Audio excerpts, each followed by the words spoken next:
Hello and welcome back in a new video. मैं हूं भुवनेश। जैसे कि हम सब जानते हैं कि कोई भी गाड़ी एकदम परफेक्ट नहीं होती।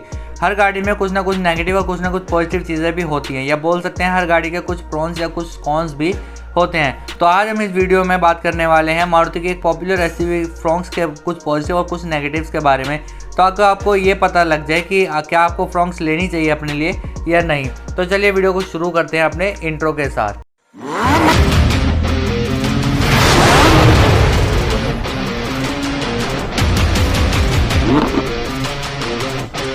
तो सबसे पहले इस गाड़ी के कुछ नेगेटिव्स के बारे में बात कर लेते हैं। सबसे पहला नेगेटिव है इसका बूट स्पेस। इस गाड़ी में XUV 300 के बाद सबसे कम बूट स्पेस मिलता है।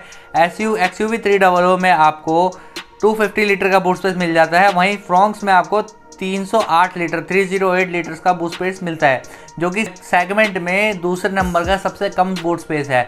भाई SUV है तो बूट स्पेस तो ठीक ठाक मिलना ही चाहिए। अगले नेगेटिव के बारे में बात करते हैं तो वो है हाइट। इस गाड़ी में आपको सेगमेंट की सबसे कम हाइट मिल जाती है, जो कि 1550 mm की है।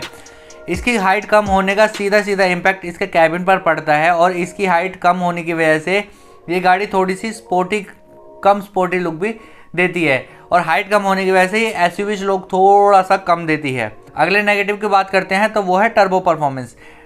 इस गाड़ी का जो टर्बो इंजन है वो चलाने में तो काफ़ी बढ़िया है और ठीक ठाक पावर भी जनरेट करता है 98.65 bhp की, लेकिन ये पावर सेगमेंट की सबसे कम पावर है। और बात अगर इससे मिलने वाले टॉर्क की करें तो ये ब्रेजा से थोड़ा सा ऊपर, लेकिन सेगमेंट में आने वाली बाकी गाड़ियों से के मुकाबले काफ़ी कम है। ब्रेजा में आपको 136.8 न्यूटन मीटर का टॉर्क मिलता है, वहीं फ्रॉन्क्स में आपको इससे थोड़ा सा ज़्यादा 147.6 न्यूटन मीटर का टॉर्क मिलता है, लेकिन ये सेगमेंट में आने वाली बाकी गाड़ियों से काफ़ी कम है।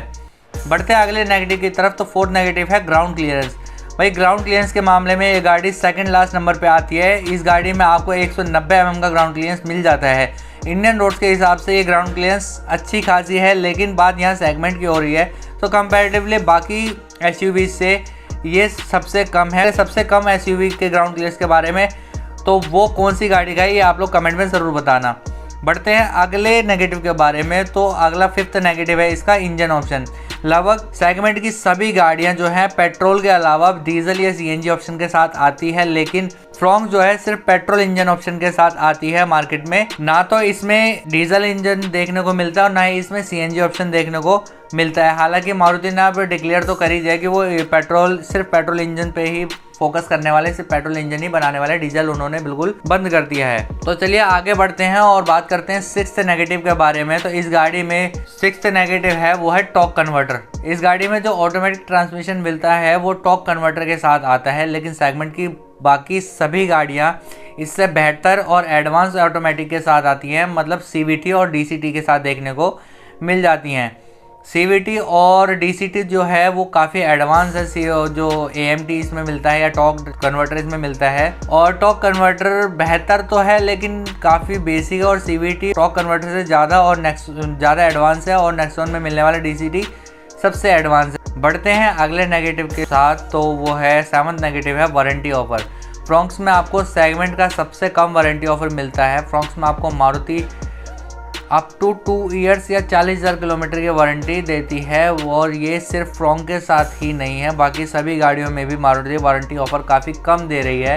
हालांकि मारुति के अलावा बाकी जितनी भी कंपनियां हैं सारी की सारी कंपनियां अपनी गाड़ियों में काफ़ी अच्छा खासा वारंटी ऑफर देती हैं, लेकिन मारुति को लगता है अपने प्रोडक्ट पे यार भरोसा ही नहीं है, इसलिए वो इतना कम जो है वो वारंटी ऑफर देती है। बात करें अगले नेगेटिव के, तो एट्थ नेगेटिव उस गाड़ी का है वो है प्राइसिंग। फ्रॉन्क्स की जो प्राइसिंग है वो या तो सेगमेंट की बाकी गाड़ियों से के बराबर है या इससे ज़्यादा है, लेकिन बात अगर ओवरऑल पैकेज की जाए तो फ्रॉन्क्स थोड़ी सी ओवर प्राइस गाड़ी लगती है।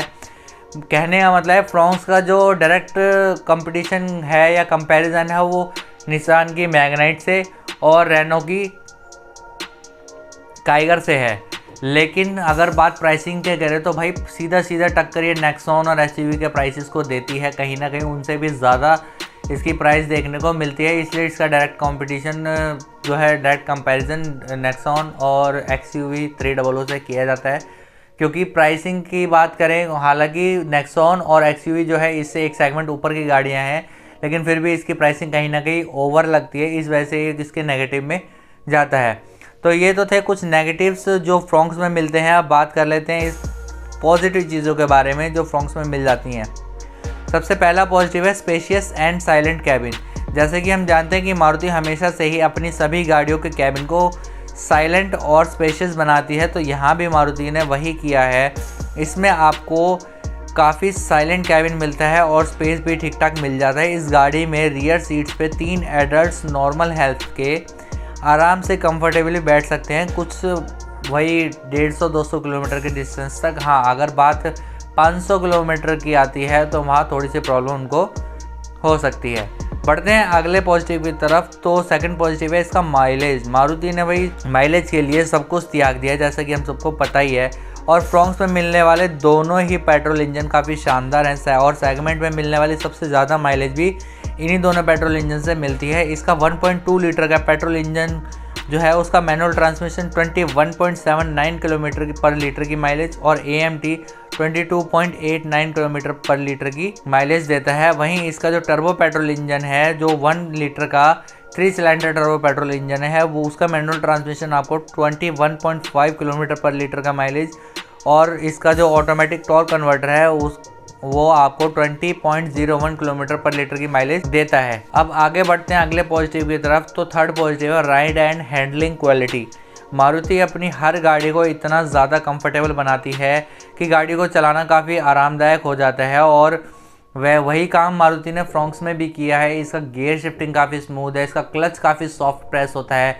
गाड़ी चलाने में थकान तो नहीं होती है, लेकिन हाँ, कहीं ना कहीं जब लंबे रूट पे चलते हैं तो थोड़ा सा फ्रॉन्क्स की सीट ज़्यादा गद्देदार होने के चक्कर में, ज़्यादा कुछ नहीं होने के चक्कर में आप थोड़ा सा धंसने लग जाओगे उस पर, जहाँ आपको थोड़ी बहुत दिक्कत फील हो सकती है। बाकी गाड़ी की राइड एंड हैंडलिंग क्वालिटी जो है काफ़ी शानदार है, काफ़ी अच्छे से गाड़ी कंट्रोल में रहती है, काफ़ी बढ़िया चीज़ दी हुई है मारुति ने।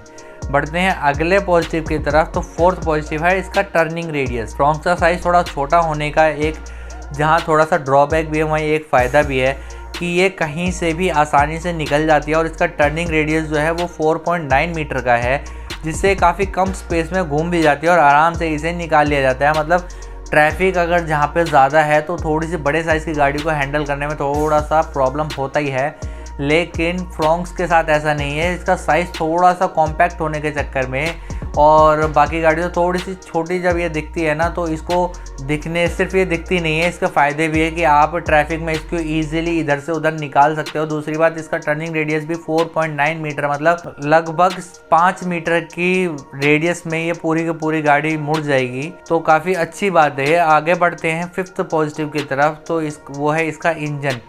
फ्रॉन्क्स में आपको 1.2 लीटर का 4 सिलेंडर इंजन मिल जाता है, जो कि काफ़ी स्मूथ और साइलेंट है। और इसमें एक और इंजन ऑप्शन मिलता है जो कि 1 लीटर का 3 cylinder turbo charge petrol engine है, वो भी काफ़ी शानदार मिलता है। दोनों ही इंजन काफ़ी स्मूथ और साइलेंट है और पावर और टॉर्क भी ठीक ठाक जनरेट करते हैं। मैं ये नहीं कह रहा कि सब बहुत अच्छी खासी ठीक प्रोड्यूस करते हैं, लेकिन हाँ, ठीक ठाक जनरेट करते हैं, मतलब गाड़ी के हिसाब से ठीक है। लेकिन अगर वही सेगमेंट के हिसाब से कंपेयर करी जाए तो वो इस गाड़ी के नेगेटिव में चला जाएगा, जैसे कि मैंने पहले बताया भी था। तो और हम जानते हैं कि मारुति के जो इंजन है का अपने साइलेंट और रिफाइनमेंट के लिए तो जाने जाते हैं, काफ़ी पॉपुलर हैं, लेकिन कहीं ना कहीं ये चीज़ ठीक है और ठीक भी नहीं भी है। तो भाई ये थे कुछ पॉजिटिव और कुछ नेगेटिव फ्रॉन्क्स के बारे में। अगर आप अपने लिए फ्रॉन्क्स प्लान कर रहे हैं तो मैं उम्मीद करता हूं कि आपको इस गाड़ी के बारे में जो पॉजिटिव चीज़ें हैं और जो नेगेटिव चीज़ें हैं दोनों ही पता लग गई होंगी। तो इससे आपका डिसीजन काफ़ी क्लियर हो गया होगा कि आपको अपने लिए लेनी चाहिए या नहीं लेनी चाहिए। और बात अगर मारुति की करें तो भाई मैं तो ये कहूँगा कि मारुति को अगर अपनी बिल्ड क्वालिटी पे काम कर सकती है वो काफ़ी बढ़िया चीज़ होगी, क्योंकि गाड़ी में मारुति की गाड़ियाँ ऐसी गाड़ियाँ हैं जिनमें कोई कमी नहीं है, सिर्फ बिल्ड क्वालिटी को छोड़ के। अगर मारुति अपनी बिल्ड क्वालिटी को सुधार लेती है ना, या 4 स्टार या 5 स्टार रेटिंग पे ले आती है, तो भाई मारुति को कोई भी कंपनी बीट नहीं कर सकती, चाहे वो टाटा हो गई या वो महिंद्रा हो गई या वो हुंडई क्यों ना हो गई। हालांकि मारुति तब भी सबसे आगे चल रही है, लेकिन कहीं ना कहीं अब लोग जो हैं थोड़ा सा अवेयर हो गए हैं सेफ्टी को लेके। लोग अपनी सेफ्टी को थोड़ा सा प्रायोरिटी पर रखने लग गए हैं माइलेज या परफॉर्मेंस के ऊपर। तो भाई ये थी कुछ चीज़ें जो आपको पता होनी चाहिए फ्रॉन्क्स के बारे में। वीडियो अच्छी लगी हो तो उसे लाइक करें, चैनल पर नए हो तो चैनल को सब्सक्राइब करें, बेल आइकन दबाना ना भूलें ताकि मेरे आने वाली वीडियोस की नोटिफिकेशन आप तक सबसे पहले आए। वीडियो देखने का धन्यवाद। Thank you so much.